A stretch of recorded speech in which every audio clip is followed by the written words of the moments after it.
Welcome back to Yang Daily. Thanks for your patience. We've got a lot on the plate today and petitions coming out our ears. Let's dig in.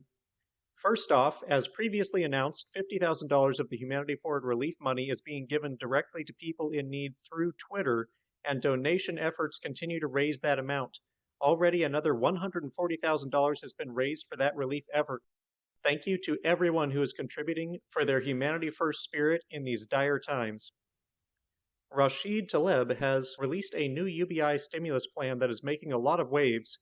Her plan is for an immediate payout of $2,000 to every American, including non-citizens and children, and $1,000 per month afterward until 1 year after the crisis has been determined to have abated. The funds will be dispersed via preloaded debit cards by mail for those with addresses on file, and through post offices, banks, schools, and other government buildings for those without an address, along with an emergency corps to get it to the homeless and those unable to access it otherwise.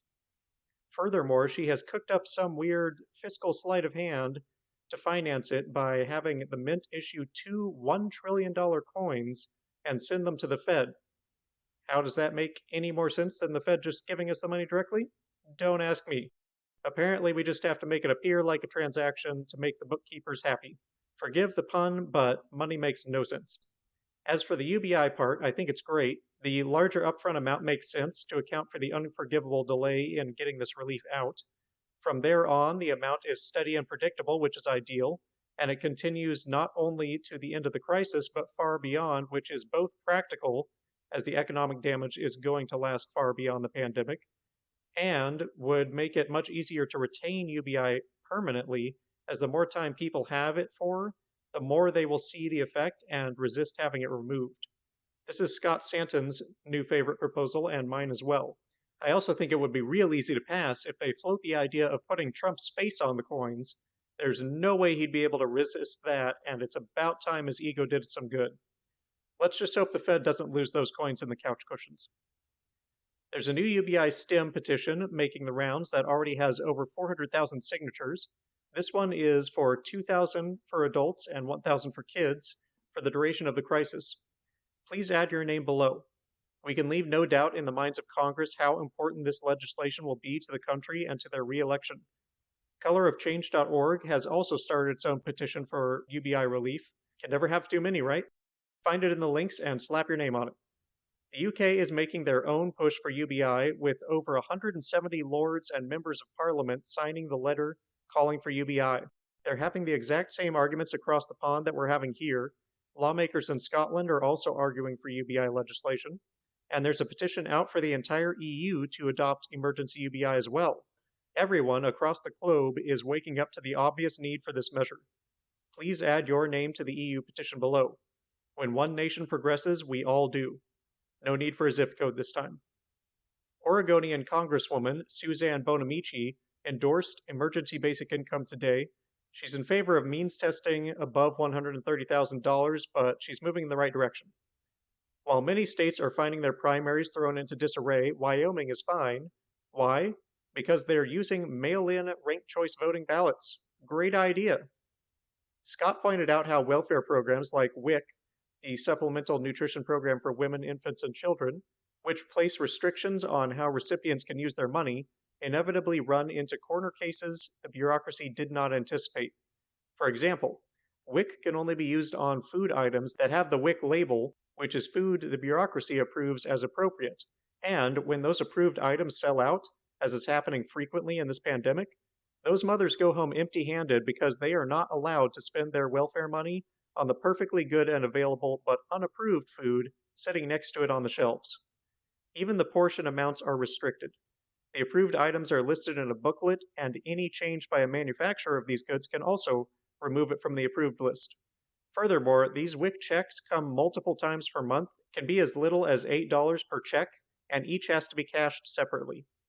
If that's not bad enough, here's another example.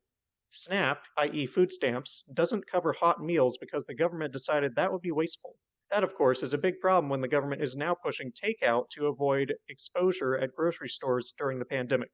Government is simultaneously saying hot meals good to everyone, but hot meals bad to welfare recipients. Just more of an endless list of examples where welfare's inherent bureaucracy fails those in need, and more cases where UBI would have prevailed.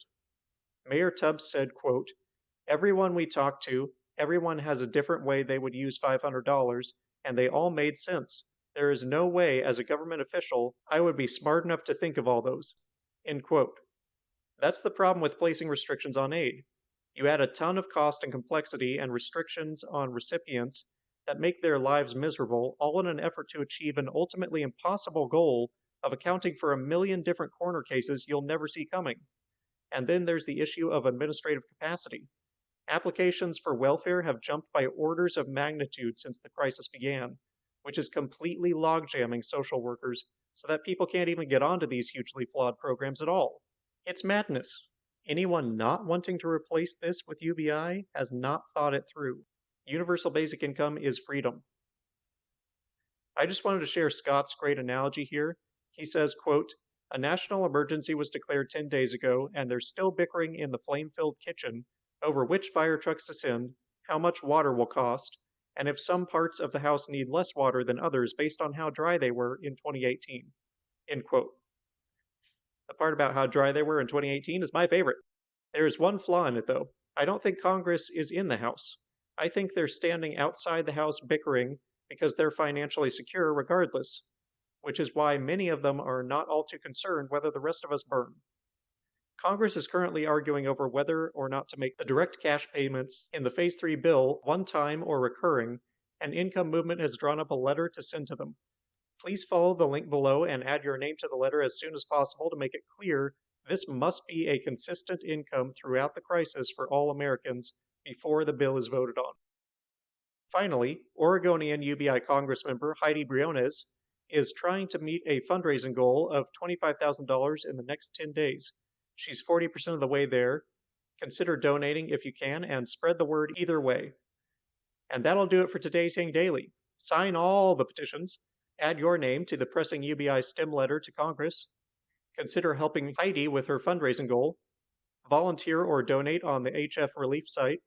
Contact HF or United Way if you need help. Message Trump, Pelosi, McConnell, Graham, and Schumer why true UBI stimulus is the best solution. Use ResistBot or Income Movement to easily contact your representatives. And don't forget to Yang Daily.